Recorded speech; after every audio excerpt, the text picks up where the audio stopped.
Seja bem-vindo ao segundo episódio de Golf com CEO. Hoje a conversa é com João Paulo Albuquerque, fundador da Fancor, a franqueadora por trás de duas marcas que provavelmente você já viu, Folks Pub e Agrobar. Vamos conversar sobre franquias, marcas e empreendedorismo. E tudo isso enquanto jogamos 9 buracos em formato match play. Cada buraco uma pergunta. JP, é um prazer ter você aqui. Obrigado por ter aceitado o convite. Valeu, obrigado pelo convite. É um prazer estar aqui. Vamos jogar um golfezinho e falar um pouco de negócios, né? Coisa boa. Legal, bora lá. Boa, no meio. Hoje você vai ver o que é tomar uma surra.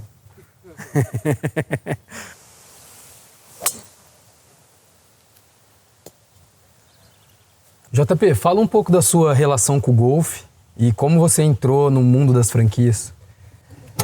Com o golfe, eu, na verdade, quando eu era bem pequeno, assim, com 7, 8 anos, eu jogava tênis, né? Aí meu pai começou a vir pro golfe e eu comecei a acompanhar e vim bater bola e tal. E daí, quando eu tinha uns 10, 11 anos, eu resolvi parar de jogar tênis, né? Parar de fazer aula de tênis para começar a me dedicar ao golfe.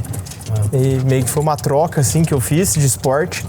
E desde então, eu nunca mais parei, né? E daí comecei a jogar torneio juvenil, aqui no Paraná, depois em outros estados do Brasil. Enfim, aí comecei a disputar ranking, né, juvenil, por idade na época. E fui indo até o terceiro colegial, quando eu fui fazer um intercâmbio, já nos Estados Unidos, no Texas. Fiquei 1 ano lá, morando lá, jogando também pela high school lá. Ah, legal, tipo um Rotary, assim. Não foi Rotary, foi essas agências de intercâmbio mesmo, né? Mas daí eu consegui estudar lá muito, também com o objetivo de aprender inglês, viver a cultura americana, mas também jogar golfe, né? Eu já jogava pelo colégio, jogava os torneios lá que tinha da high school, então meio que deu para conciliar as duas coisas, né? Então esse foi o começo da minha trajetória no golfe. Legal, esse caminho do tênis pro golfe, ele é bem comum, né? É muito comum, cara. Eu falo que o golfe é um esporte de ex-tenista, porque muita gente que joga tênis e começa a jogar golfe resolve talvez parar ou diminuir o tênis para conseguir jogar golfe, né? Que o golfe requer muito tempo também, né? Então... Machuca bem mais. Então, o golfe é um esporte que você consegue carregar por muito mais tempo, né? Dá para jogar até... Se tiver com bastante idade, você tem como jogar golfe. Então, isso é um ponto positivo, né? E aí, depois do high school, você foi para os Estados Unidos fazer faculdade ou continuou lá? Como é que foi essa... Daí eu voltei pro Brasil, não sabia se eu queria ir para os Estados Unidos ou não fazer faculdade. Eu cheguei até a fazer 6 meses de Direito em Curitiba, na PUC. Daí resolvi realmente tentar uma bolsa lá. Então fiquei um período de transição aí de 1 ano e meio, 2 anos, entre a volta do high school e realmente ir para lá para os Estados Unidos. E daí eu fui para lá em 2006. Primeiramente eu fui para Califórnia, fiquei 2 anos na Califórnia, depois em 2008 eu transferi para a Flórida e até onde eu me formei, né? No maio de 2010 eu me formei. Então foram 4 anos daí morando lá e fazendo faculdade lá. E com bolsa jogando golfe? Com bolsa jogando golfe, exatamente. Legal. E aí depois da faculdade você ficou lá mais um tempo jogando profissionalmente? Você voltou pro Brasil? Como é que foi? Não, daí eu voltei pro Brasil, eu comecei a trabalhar, na época eu tive meu primeiro negócio assim formal, que foi uma plataforma de delivery online, que chamava Clube do Menu. Na época nem existia iFood, não existia smartphone, aplicativo, né? Então a ideia era realmente o usuário fazer pedido de comida pelo computador. Então era o início do que hoje virou o iFood, né? Então a gente botou para rodar, foi bem legal, mas nesse meio tempo surgiu um tour no Brasil, que era o CBG Pro Tour, porque era uma época pré-Olimpíadas, né? Ia ter a Olimpíada 2014, os caras lançaram um tour de golfe no Brasil e eu vi aquilo, me animei para jogar profissionalmente, né? Eu tava meio que jogando, não treinando muito, mas eu me animei para voltar e daí eu joguei golfe profissionalmente de 2011 até meados de 2012, 13, assim, eu joguei golfe profissionalmente. Aí eu fiquei full time, só jogando golfe. Legal. E o que aconteceu com a operação do... A gente botou para rodar, a gente chegou a ter uns 10, 12 restaurantes, né? Mas a gente não tinha equipe de dev mesmo. E também é um negócio de muita queima de caixa. A gente até na época tentou conversar com um investidor aqui em Londrina, a galera nem entendia o que era venture capital, o que é queima caixa para construir uma empresa. Era um negócio que ninguém entendia aqui, né? Sim. Então não tinha ecossistema para conseguir suportar uma empresa dessa, né? Mas foi uma experiência legal porque a gente criou o produto, botou para rodar, funcionou, né? Então teve usuários que pediram, enfim, rodou ali durante um tempo, durante alguns meses, mas daí a gente descontinuou o projeto. Entendi. Foi uma primeira experiência como empreendedor, assim. Bom, e a ideia era super boa, né? Totalmente validada hoje em dia. Mas enfim, e sobre o golfe? Então você chegou a jogar profissionalmente, jogou alguns anos aqui no Brasil. E aí, como é que você fez a transição do golfe para o empreendedorismo de volta? Não só joguei aqui no Brasil, na América do Sul, né? Joguei torneios do PGA das Américas. E aí eu fui desanimando um pouco porque eu também não estava vendo o ecossistema de esporte crescer, de golfe especificamente, né? Então daí eu resolvi parar. Na época eu tinha um amigo que era como se fosse um mentor de negócios mesmo, que ele tinha uma empresa de educação financeira. Eu fui fazer alguns trabalhos para ele e estudar mercado financeiro, né? Fui fazer alguns cursos que ele dava de valuation, M&A. Então eu estava com a ideia de ir para São Paulo trabalhar no mercado financeiro. Mas daí numa volta para Londrina para passar Natal e ficar um tempo aqui, eu estava vislumbrando a ideia de voltar para São Paulo. Nesse meio tempo, um amigo em comum chegou para mim e falou que ele tinha duas pessoas que estavam com a mesma ideia, uma ideia que eu tinha no passado, né, que era de abrir um pub sertanejo. Eu achava que um pub sertanejo em Londrina ia bombar. E quando ele falou isso, meio que despertou a iniciativa de querer fazer isso. Daí eu juntei com essas duas pessoas que foram meus sócios, né? Um até hoje meu sócio, Pedro. E daí a gente começou a planejar para o que foi então o Folks Pub, né? Que abriu em junho de 2014, a gente abriu a primeira operação. Pô, legal. Eu lembro dessa época, quando o Folks abriu, eu ainda estava na faculdade. Frequentava bastante, era realmente uma operação bem diferente, né? Ela misturava um pouco o bar com uma questão mais de balada, tinha um show, tinha comida. Exatamente. A gente queria se posicionar entre um bar e uma balada, né? Porque na época tinha muita balada. Geralmente balada na época era uma coisa muito grande, show. E era um pouco de perrengue, né? Você não tinha um serviço de qualidade. E os bares você conseguia ter um serviço de qualidade, mas era um negócio mais desanimado. Então a gente queria fazer algo entre o bar e uma balada que trouxesse toda a animação e toda a interação de uma balada, mas que conseguisse promover essa experiência de mais qualidade, de ter drinks, de ter um cardápio mais legal mesmo, alinhado com um ambiente mais intimista, né? Então algo menor, que a gente pudesse controlar melhor o ambiente, né? Então a gente fez unindo essas duas coisas aí. Ah, legal. E com certeza foi uma operação que teve muito sucesso, né? E aí então o Folks, a primeira unidade foi aqui em Londrina, e depois que teve muito sucesso, como é que esse negócio foi evoluindo? Então a gente abriu em Londrina, assim, foi um resultado acima do esperado, né?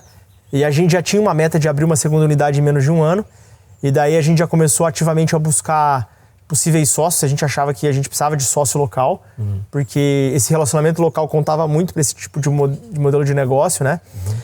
Então a gente começou a procurar sócios em outras cidades, tanto Maringá quanto Prudente, e surgiu 2, 3 sócios em Prudente que gostaram da ideia, e a gente formou uma sociedade e foi abrir em Prudente como a segunda unidade. E a gente abriu lá, foi um sucesso total também. Lá a gente, nos primeiros meses, a gente já estava faturando 40% a mais que estava Londrina. A gente já fez uma estrutura muito melhor, né? Porque a gente já tinha mais capital para fazer quando a gente fez Prudente. Então, olhando esse sucesso de Prudente, a gente falou, opa, a gente não pode nem abrir uma terceira unidade, a gente tem que voltar para Londrina e fazer uma reforma para levar o mesmo tipo de ambiente, de experiência, né, que a gente já tinha feito em Prudente. Então, daí a gente voltou para Londrina em 1 ano e meio. O negócio estava indo bem, mas a gente já fez uma reforma legal que já deu um up maior ali para para a experiência e para o local também no Focus Londrina. Legal. E como que foi essa ponte, né? Vocês, então, abriram a primeira operação, depois criaram algumas outras unidades com outros sócios. E como é que isso se transformou? Quando que isso se transformou? Como que você entrou no mundo da franquia? Então, a gente, depois da segunda unidade, a gente abriu a terceira, a quarta, a quinta, né? A gente foi trafegando essa expansão com unidade própria. E nesse meio tempo a gente abriu outros negócios também, né? Na época a gente abriu a Espetaria do Lago, o Bussolei, que era no Aurora Shopping. A gente teve alguns outros negócios nesse segmento, tivemos até balada também, Imprudente. Só que cada operação demandava novos sócios. Então chegou um momento que a gente tinha muitos sócios, começou a ficar inviável. E a gente entendeu que para a gente acelerar, né, a gente precisaria encontrar outro caminho. A gente já tinha estudado a vertente de franquias, né? Mas a gente tinha optado por não escolher ela no começo. Mas depois a gente voltou atrás e resolveu entrar no universo de franquia. Então a gente foi fazer uma consultoria com a Bittencourt Consultorias, né, que é uma empresa de formatação de São Paulo, bem renomada. A gente investiu nisso, reformulou alguns padrões, alguns processos, para só depois então começar a fazer um movimento de franquear as nossas lojas e buscar novos franqueados aí para o modelo do Focus Pub. O que foi assim... Por que vocês decidiram pelo modelo de franquia? O que foi que o modelo de franquia tinha que encaixava na operação de vocês? A gente tinha a vontade de dar mais velocidade no negócio, principalmente, né? Então, o fator principal que a gente via é que com... Escalabilidade. Escala. Então, velocidade na escala. Então, a gente fez uma meta num planejamento que a gente queria ter 25, né? Na época. A gente falou... A gente estava, na época, fazendo uma por ano. A gente falou, Isso era quando, mais ou menos? Isso era 2016, 17, né? Pré-pandemia. Pré-pandemia.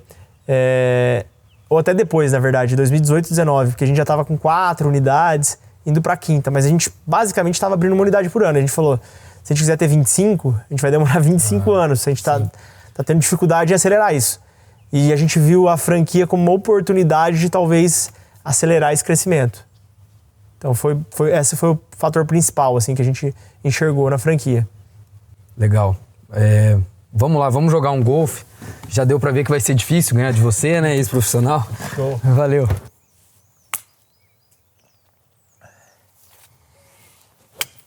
Meu Deus, chanquei. Boa bola.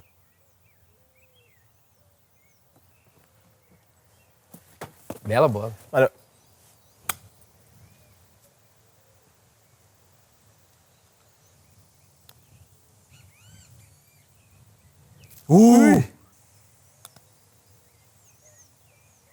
Bela bola. Olha.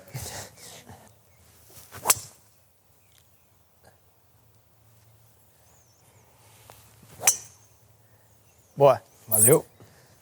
Boa. JP, como você disse ali no buraco anterior, vocês já criaram vários negócios, marcas diferentes, em setores diferentes. Como que é para você criar uma marca? O que vale mais? A intuição, é estudo de mercado, é tendência? Eu gosto muito de criar marcas onde eu sou cliente, né? Ou eu sou a pessoa que tá sofrendo aquele problema ou aquela dor, né? Porque toda marca ou todo negócio precisa resolver um problema ou precisa resolver alguma dor de mercado. Então, quando você é o público-alvo ali, quando você está sentindo aquela dor, é muito mais fácil do que quando você vai fazer algo que talvez não é para o seu perfil, ou que é uma suposição de mercado, né? Que você tem, um feeling, alguma intuição. Então, na maioria dos casos das marcas que a gente conseguiu ter um sucesso maior, foi realmente marcas que a gente sente o problema, a gente vive a dor no dia a dia mesmo, né? Então, agora recentemente uma marca que a gente criou é a Estica, né? Que é um estúdio de alongamento. E alongamento é uma coisa que eu faço desde sempre também. E eu sofria porque eu não tinha um local que eu pudesse ir, que fosse fácil, rápido, conveniente, para especificamente alongar. Eu ia em fisioterapeuta, eu ia em quiroprata, enfim, mas não tinha um negócio que representava especificamente uma solução para esse tipo de problema, para essa dor, né? Então a gente criou essa marca justamente por isso. A gente trouxe a ideia de uma operação que tem nos Estados Unidos e em vários países, mas eu realmente sou cliente desse modelo de negócio, então aí fica muito mais fácil de criar e de operar.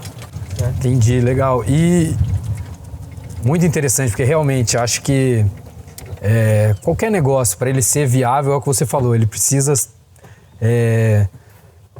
resolver algum problema específico. Mas assim, e aí o passo seguinte, depois de você identificar uma dor de mercado ou das pessoas em geral, resolver algum problema, quais são os próximos passos assim no desenvolvimento de uma marca? Eu acho que o principal, talvez, fator que as pessoas não têm tanta clareza é você tentar construir a proposta única de valor daquele negócio, né? Então, você conseguir descrever ou comunicar em uma frase o que realmente aquele negócio vai oferecer. Então, a gente criou, quando a gente foi criar o Agrobar, a gente criou uma proposta de valor que é para ser um bar temático sertanejo para todos os dias e todos os bolsos. Então, essa definição e essa característica vai guiar todas as decisões que a gente vai ter daquela marca. Precificação, ambiente, como a gente vai atender, por que a gente vai atender, que tipo de público a gente quer atender. Então, tudo isso precisa estar guiado pela proposta única de valor. E eu vejo que, às vezes, as pessoas não têm clareza do que é a proposta de valor. Então, se a pessoa tem um negócio que deu certo, ela está criando algum valor para algum certo tipo de cliente. Mas, às vezes, ela não consegue descrever, ela mesmo não entende. Então, quando ela vai tentar expandir esse negócio ou quando ela vai tentar criar uma outra vertente, ela pode acabar tendo problemas porque ela realmente não sabe explicar o porquê que o negócio dá certo, né? Ela não sabe falar o que os clientes realmente enxergam de valor. E, às vezes, o próprio dono está achando que tá entregando um valor específico que o cliente enxerga como outra coisa, né? Então, tem vários exemplos disso. Então, eu acho que isso é uma coisa que às vezes os empresários pecam um pouco, mas é uma coisa que a gente sempre norteia a nossa decisão, é criar realmente a proposta única de valor, porque isso ajuda a tomar todas as decisões posteriores, né, do negócio. Interessante, é basicamente o porquê daquela operação, né, o porquê que ela existe, né, como tem até um livro, não sei se você já viu, do Simon Sinek, que fala comece pelo porquê. Sim, aham. E depois ele vai pro como e o que, né? Exatamente. Eu nunca li esse livro, né? Mas eu já vi vários vídeos dele. E é muito... Ele fala muito do propósito da marca existir, né? O porquê. Mas no final de tudo, eu acho que tem que começar por resolver um problema. Uhum. E daí falar como que você vai gerar valor para as pessoas que vão te buscar para resolver aquele problema, né? E às vezes tem negócio que não é tão claro, não tem tanta clareza disso, e daí acho que pode trazer problemas aí pro futuro e fica difícil você tomar as decisões, né? Uma simples decisão de precificação, se você não sabe como você está posicionado no mercado, qual que é a tua proposta de valor, você não tem clareza de como tomar decisão de preço ou de outro tipo de coisa, né?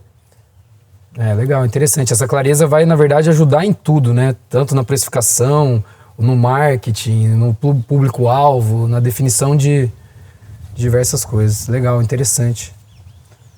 Vamos lá? Bora.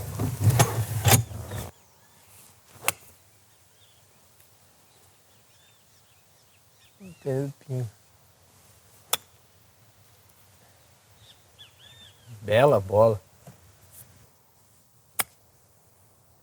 First. Ai.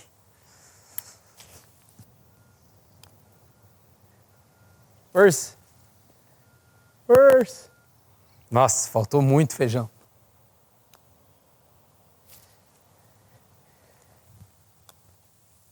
Belo. Pega vento. Pega vento. Olha lá. O meu pra direita.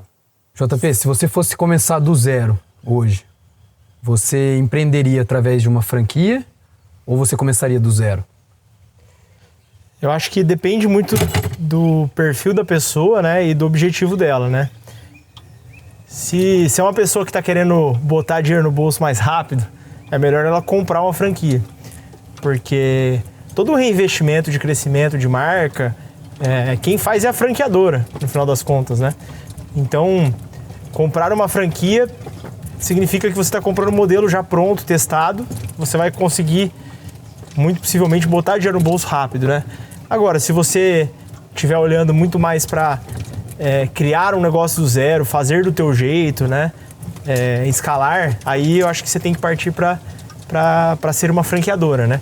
Então, eu falo assim, o cara que é muito empreendedor, ele não é um bom franqueado, porque ele vai querer mudar muitas coisas. Um bom franqueado é alguém que vai querer correr o risco, mas vai querer seguir algo que já foi proposto ali, algo que já foi testado e validado. Então, acho que depende muito do perfil de cada um, né? De cada pessoa. Boa. E se você fosse ser um franqueado hoje, quais seriam os seus maiores pontos de atenção, assim? Como que você escolheria uma marca? Eu acho que o principal fator que a pessoa precisa olhar é realmente quem está por trás da marca, né? Então, como qualquer mercado, o mercado de franquias também tem muito picareta, muita gente mal intencionada, né? Isso não é exclusividade de franquia, em todo o mercado tem isso. Então, se você olhar quem está por trás, ver se a pessoa realmente está investindo para crescer aquela marca, que ele tem um cuidado de longo prazo, aí sim já é um bom indicativo de que aquilo está sendo feito para durar, né? Porque o melhor negócio de todos, principalmente no segmento de economia real, enfim, é um negócio que vai durar muito tempo, né? É um negócio que vai estar sempre ali levando lucro ali para o franqueado, ele mantendo a operação e mantendo a qualidade, que aquilo possa se perpetuar por muito tempo. Então eu olharia isso, olharia quem está por trás da marca. E o que você acha que define o sucesso do franqueado? É ele mesmo, o perfil dele como empreendedor, ou você acha que é mais a marca que ele se associou? A gente fala que é um jogo de 50% para cada lado, né? Então a franqueadora tem que fazer um lado estratégico, tático de 50%, e o franqueado tem que fazer um lado operacional, tático de 50%. Então a principal característica de um bom franqueado é aquele que entende o lugar que ele está na cadeia, né? Então tem uma brincadeira que fala assim, pô, você vai no McDonald's comer um Big Mac, aí você chega lá, o franqueado falou, não, eu fiz uma inovação aqui, botei uma cebola caramelizada. Meu, você quer comer o Big Mac, você não quer inventar roda, né? Você quer o Big Mac. Então, ele tem que saber aonde ele pode inovar, onde ele pode criar, e o que ele tem que fazer para entregar aquilo com uma qualidade. E a marca tem a responsabilidade estratégica de criação de cardápio, nesse caso, ou de testes, né? Para que possa levar para a ponta ali para os clientes finais. Então, entender esse papel, onde cada um está na cadeia, é fundamental para o sucesso de ambas as partes. E até que ponto você acha que a franqueadora ela tem responsabilidade no sucesso do franqueado, no sentido de treinamento, de ajudar realmente o franqueado a ter sucesso na operação dele? Eu acho que tem requisitos mínimos que precisam ser respeitados e entregues, né? Então, treinamento, suporte, ter clareza, principalmente de canal de aquisição, proposta de valor, tudo isso que é muito estratégico precisa ser realmente entregue pela franqueadora. Em contrapartida, a operação na ponta precisa ser entregue para o franqueado. Então, você pegar um McDonald's, por exemplo, que está há muito tempo no mercado, você tem casos de pessoas que falam em McDonald's, né? Então você vai falar que é o problema da marca. Só que tem casos também que operações geralmente novas, que o cara vende muito, bota muita operação no mercado, mas o próprio franqueador não tem clareza do modelo de negócio, da proposta de valor. Isso acaba atrapalhando o franqueado, né? Então eu acho que é um jogo de 50% para cada ali. Então, de novo, entender o papel de cada um dentro da cadeia, eu acho que é de fundamental importância para o sucesso de todo mundo. Legal. Então, só para resumir, assim, uma pessoa, se alguém estiver assistindo, está nessa dúvida, se ela empreende através de uma franquia ou se ela abre um negócio próprio. O que você acha que ela deve olhar para si mesma ou para fora para ajudar ela a tomar essa decisão? Eu acho que ela tem que ter um autoconhecimento de entender se ela é um perfil que consegue seguir regras, padrões e está disposta a cortar caminho de aprendizado e valoriza isso, né? Que é isso que é uma franquia no final de tudo. E em contrapartida, eu olharia, se ela for por esse caminho, eu olharia muito realmente os fundadores e as pessoas que estão por trás da marca que ela está pensando em comprar ou adquirir. Então, acho que essas duas coisas cobrem ali o que eu quis dizer com 50% de cada lado, né? Legal, beleza. Vamos lá. Bora. Tentar ganhar um buraco agora. Boa. Vai mais um pouquinho.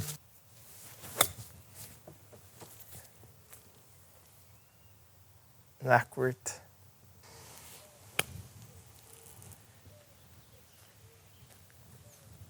Boa.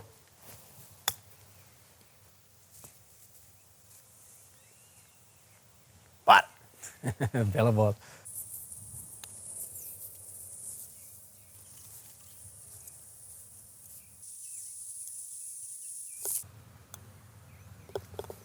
Boa, bela.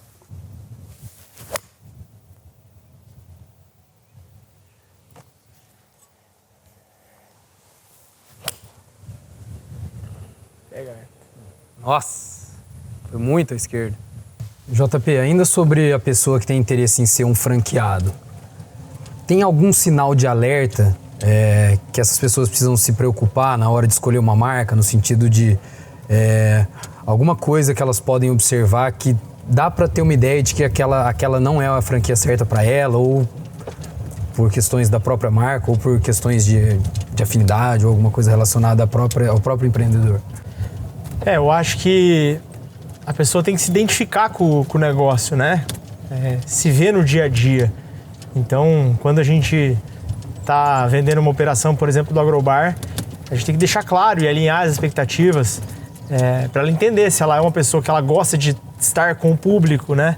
Se ela gosta de estar à noite ali na operação, recebendo as pessoas. A gente tem casos que até um dos nossos conselheiros contou pra gente, que ele é da Casa do Pão de Queijo, né? Que ele falou que ele vendeu uma operação pra uma pessoa e no aeroporto.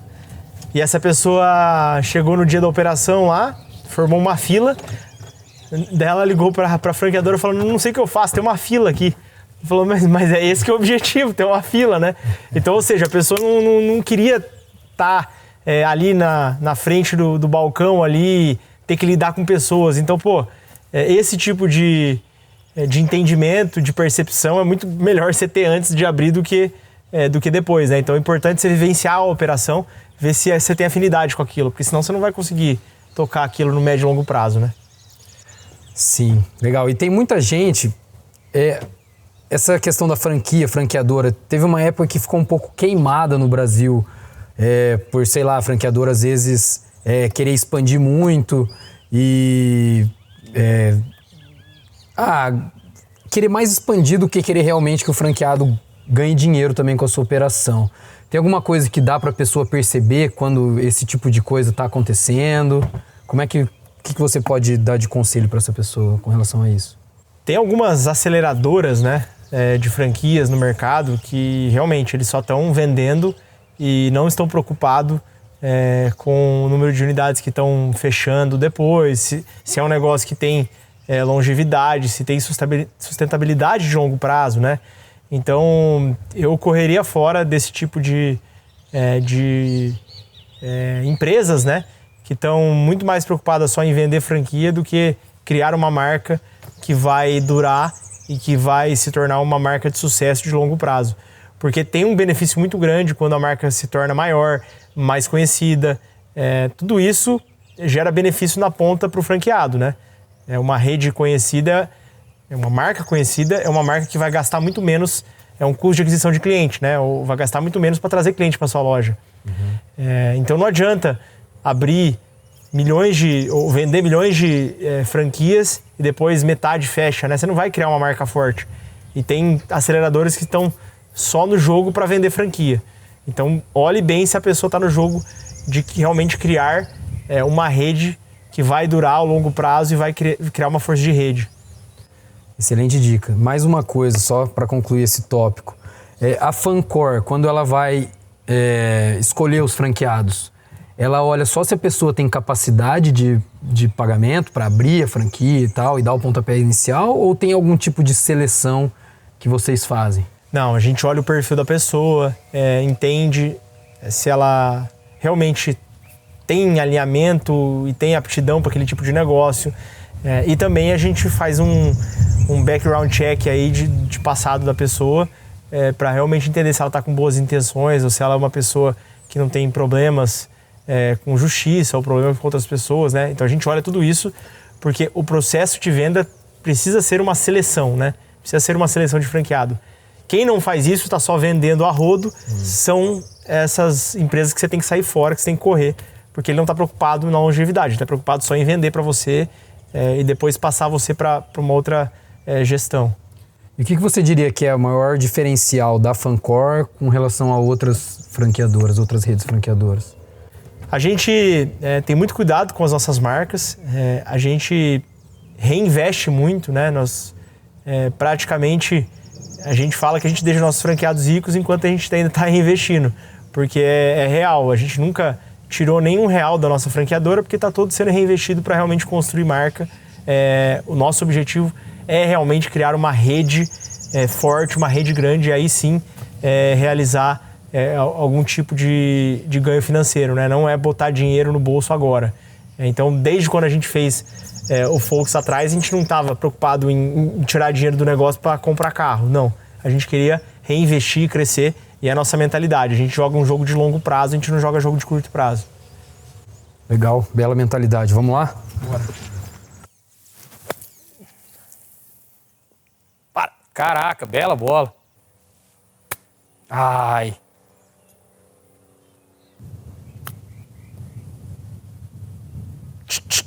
Para. Boa. Ok. Pena, ok.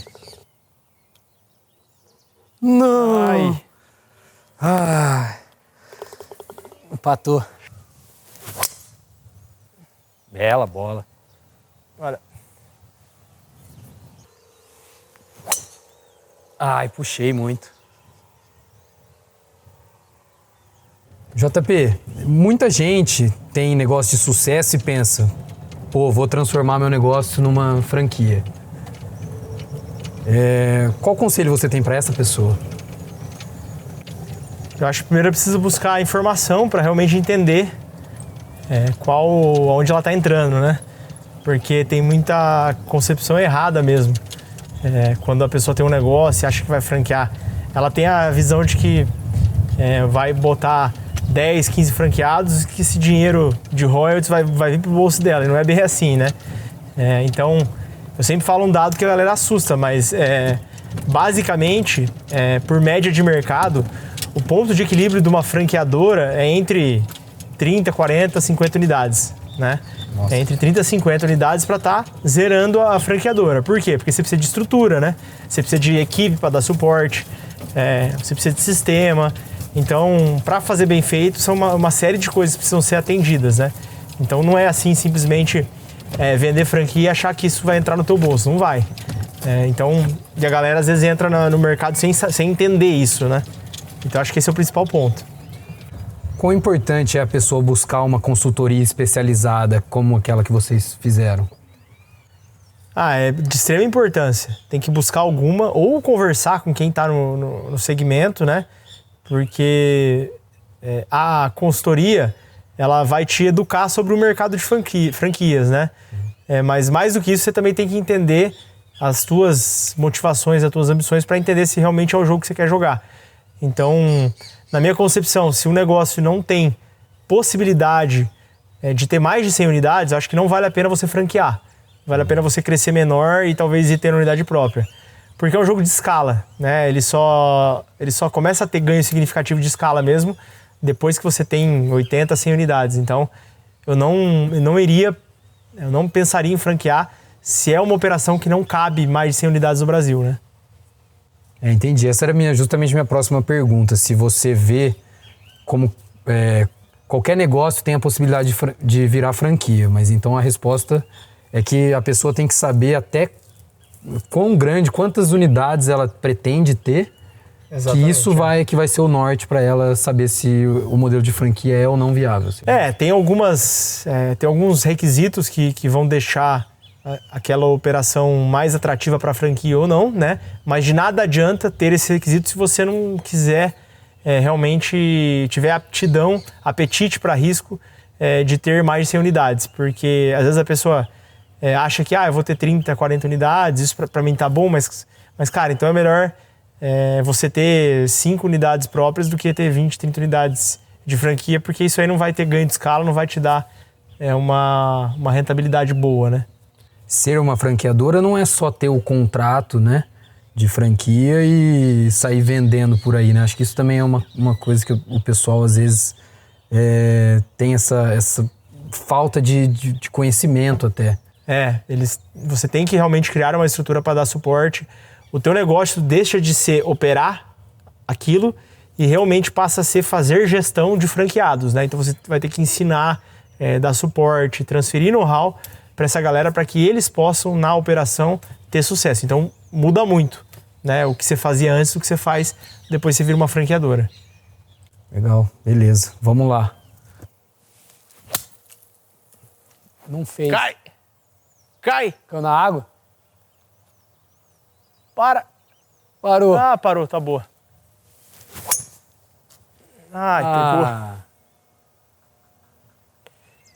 Pegou. Pena, hein? Horrível!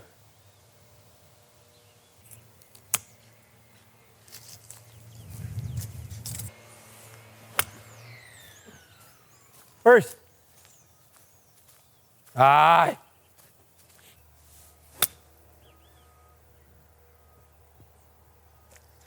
Curta. Para.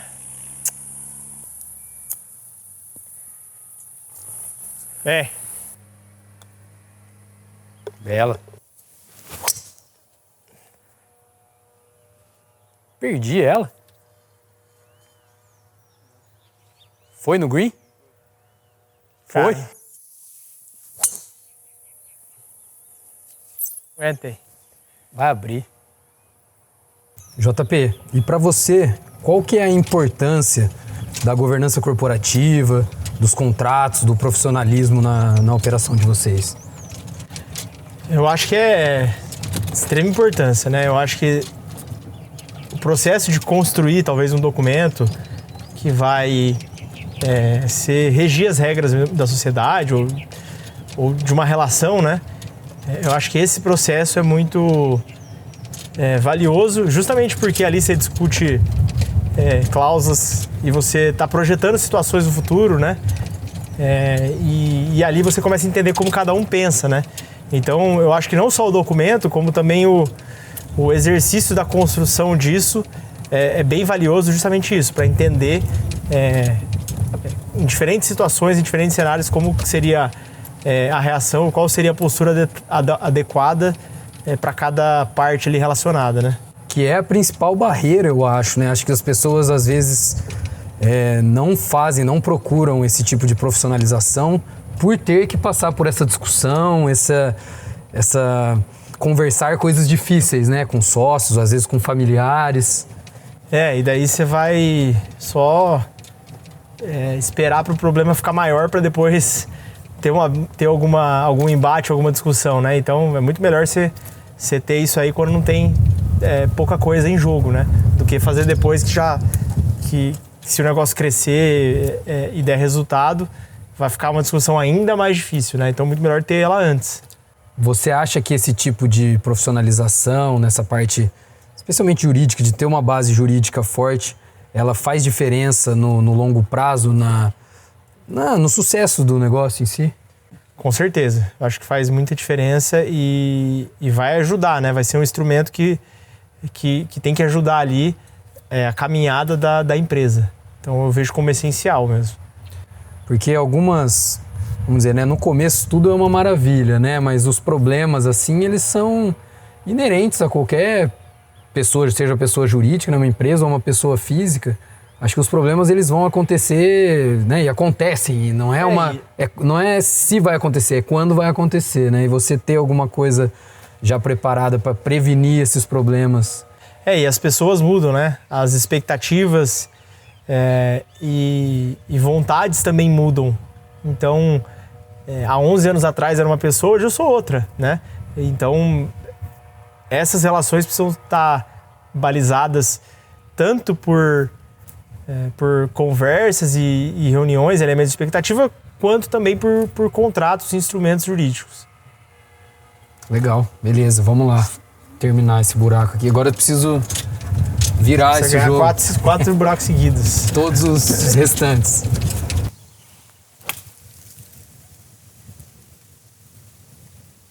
Ai, saiu. Saiu. Bela bola. Boa. Bem. Boa. Valeu. Ok.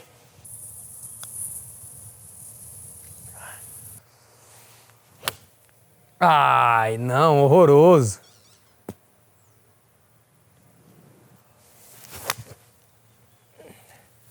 Olha uma. Vai. Nossa. JP, a relação entre franqueador e franqueado se assemelha muito, parece muito com como uma relação entre sócios numa sociedade. Qual a importância de escolher bem a pessoa que vai estar ali do seu lado? Ela é uma relação ali de parceria de longo prazo, né? E você vai ter que nutrir e fazer gestão desse relacionamento, né? Então, realmente, se assemelha muito e então é por isso que a gente bota muita importância no processo de seleção e não é só vender uma franquia, é realmente selecionar uma pessoa que a gente acredita que tem potencial para ser um bom franqueado, né? Mas não é sempre que a gente vai acertar também, né? Da mesma maneira quando você está fazendo um processo seletivo para alguma vaga dentro da sua empresa, né? Não é sempre que você vai acertar, mas é de fundamental importância e a gente faz um background check forte, assim, em todas as pessoas que a gente tenta trazer como franqueados. Legal. E se você puder compartilhar, assim, algum bastidor, qual foi a situação mais desafiadora, assim, que você já passou? Pode ser com algum franqueado, algum sócio, ou com os franqueados no geral, assim, como... Eu acho que, assim, da nossa trajetória, a situação mais desafiadora, que na época a gente tinha sócios, né, foi da pandemia, né? Durante a pandemia, a gente basicamente teve que fechar todas as operações. Então, na época, a gente tinha operações de unidades próprias com sócios, né, com sócios locais. Então, a gente ficou praticamente um ano aí fechado, podia abrir, mas tinha restrição. Enfim, foi uma zorra total aí que basicamente queriam punir o nosso setor por conta de uma epidemia que estava acontecendo ali e a gente meio que ficou sem poder operar, né? Mas tendo que pagar aluguel, tendo que pagar água, luz, telefone, enfim, tudo a gente tinha que pagar, mas a gente não podia realmente operar. Então foi uma situação bem complicada que a gente conseguiu passar e logo depois a gente voltou aí ao normal, né? E segue até hoje. Como é que vocês conseguiram? Porque realmente, né, uma situação, especialmente no modelo de negócio de vocês, dessas marcas, né, nessa época, que eram o Folks, né, balada, totalmente ambiente normalmente fechado. Como é que vocês, porque o ralo, como você falou, né, o dinheiro continua indo embora, né, só parou de entrar, vamos dizer assim. Como é que vocês contornaram essa situação? A gente sempre teve uma gestão financeira muito sólida, né? Então a gente tinha caixa nas operações. Então a gente basicamente usou esse caixa aí para aguentar. Tivemos que pegar financiamento também para não fechar as operações. Mas a gente acho que assim a gente tinha um controle e uma gestão financeira muito boa, que é o que permitiu a gente sobreviver. muita gente que não tinha talvez um colchão ali ou não tinha uma gestão financeira muito bem feita, não conseguiu sobreviver, né? E realmente fechou as portas, enfim. Legal, beleza, vamos lá. Deixa eu...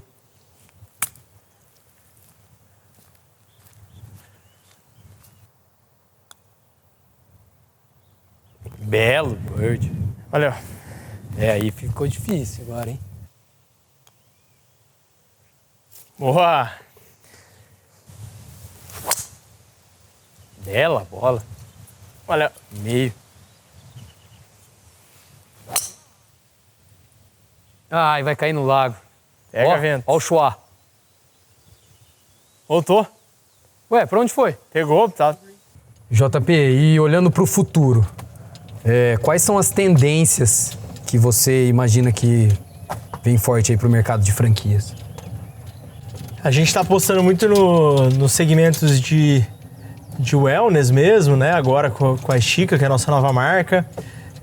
Também estamos olhando para prestação de serviço. Então, mas a gente acredita que o mercado em vários segmentos de economia real, que é onde a gente atua, ele vai se consolidar e vão ter cada vez mais marcas, franquias ou redes, né? Que tendem a consolidar o mercado, porque eu acho que isso é uma tendência. Quando o mercado vai se tornando maduro, você vai criando mais redes, mais marcas pulverizadas aí em mais cidades do Brasil. Então eu acho que tem muita oportunidade ainda nesse mercado. Legal. A Estica, ela que é a de alongamento, né? Conta um pouco sobre essa operação pra gente, da onde você tirou essa ideia e se ela realmente já virou franquia, se já tem franqueado, qual que é o plano daqui pra frente? Ela já virou franquia, nós temos um franqueado. Então, basicamente é uma sessão de alongamento de 25 ou 50 minutos, onde você vai e alguém te alonga numa maca. Ele te alonga, né? Um alongamento assistido, que a gente fala, durante uma sessão de 25, 50 minutos. Então é como se fosse fazer uma semelhança ali a uma sessão de massagem, só que ao invés de massagem é alongamento. Então essa operação, nesse modelo, já tem em vários países lá fora. Aqui no Brasil a gente é o primeiro, né? A gente é o primeiro estúdio de alongamento do Brasil. Então a gente tem boas perspectivas aí com relação a esse modelo, porque a gente acredita que é um modelo que não tem, né, uma necessidade, não tem ninguém atendendo essa necessidade ainda. E a gente está indo muito bem já aqui em Londrina. A gente operou durante 6 meses como um teste, um MVP ali, e para entender canal de aquisição, custo de aquisição, taxa de retenção, taxa de conversão de vendas. Então, entendendo todo esse fluxo de aquisição de clientes, a gente realmente abriu a primeira loja já com franqueado e agora já estamos em negociação com mais lojas para possivelmente a gente abra ainda esse ano mais lojas da Estica. Legal. E tem alguma outra marca que a Fancor tá pensando em investir? A gente tem algumas ideias ainda, nada concreto ainda, mas a nossa tese é justamente a gente testar modelos de negócio, só que a gente assume todo esse risco de teste, né? Então a gente faz o MVP, a gente constrói essa primeira unidade ou faz esses testes para só depois então que tiver o modelo validado de a gente franquear e daí começar a expandir.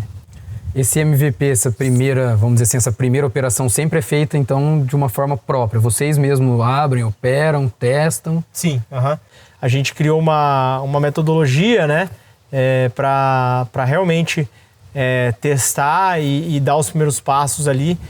Então, a gente tem o Fancor Scale Method, que a gente fala, que são divididos em 4 etapas, que é desde a fase de concepção do negócio, da primeira 10 unidades, de 10 a 30 e de 30 a 100, porque a gente acredita que cada fase dessa requer um tipo de gestor, um tipo de cuidado, né?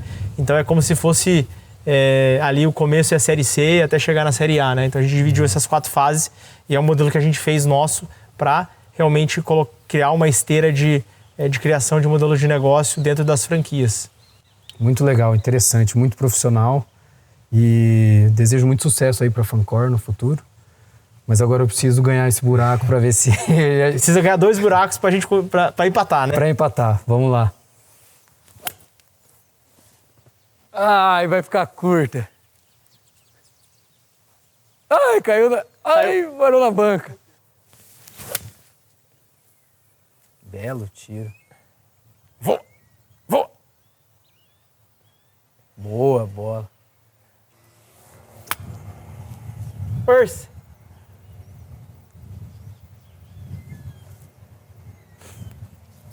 Duro, hein? Faltou.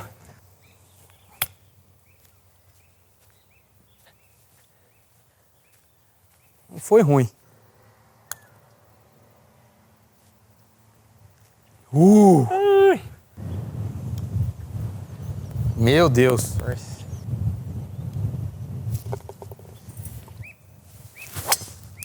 Nossa. Pegou na veia, hein? Fecha mais.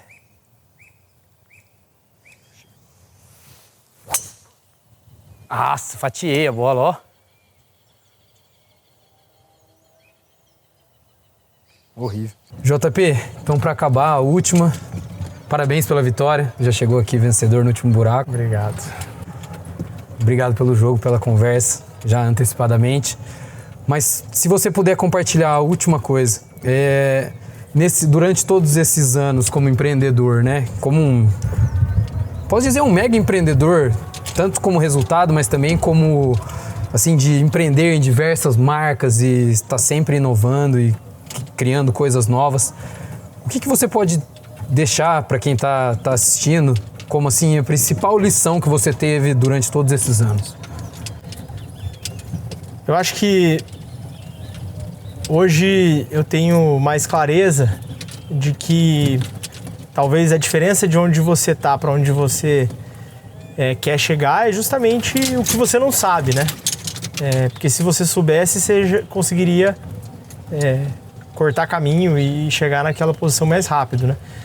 Então, hoje talvez o que eu prezo muito é justamente por conhecimento, por realmente ir a fundo na parte teórica, acadêmica das coisas, porque eu acho que é muito negligenciado isso, né?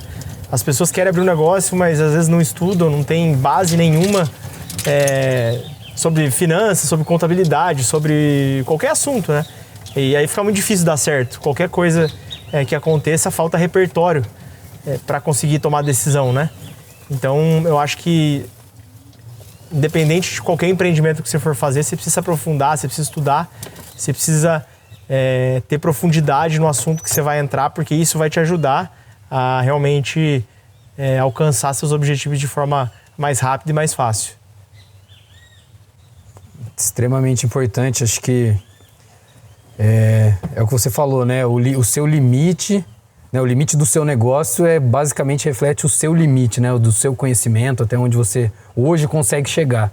O que também não significa dizer que você não pode se aprimorar e buscar novos conhecimentos ou até conhecimentos de outras pessoas para melhorar o seu próprio negócio. Exatamente. Se você é um cara que está faturando, sei lá, 1 milhão, 10 milhões por ano, 100 milhões por ano, e você tá satisfeito com isso e você não quer chegar mais longe, está tudo bem. Mas a diferença de alguém de 10, de 100 milhões para alguém de 1 bi é justamente o conhecimento e o saber executar e o saber fazer, né? Então, se você quer, se está no patamar e quer chegar mais longe, você realmente precisa adquirir, buscar conhecimento, porque é isso que vai fazer você conseguir alcançar seu objetivo de forma mais fácil. Legal, João. Obrigado, viu, pela conversa. Mas ainda vamos terminar o buraco. Lá no fim tem umas perguntinhas de encerramento ainda. Fechou. Vamos lá.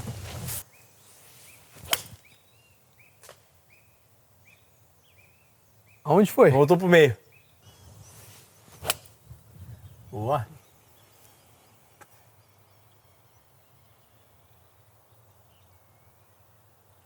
Curta. Bela bola. Vai cair, cara. Aí, ela ficou um pouco à esquerda. Nossa. Vai! Nossa senhora, bela bola.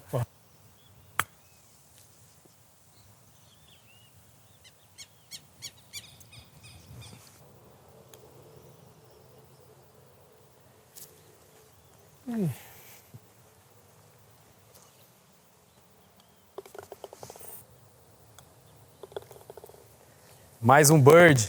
O menino joga muito. Valeu, obrigado. Parabéns. Obrigado obrigado por participar, pela conversa, pelo jogo.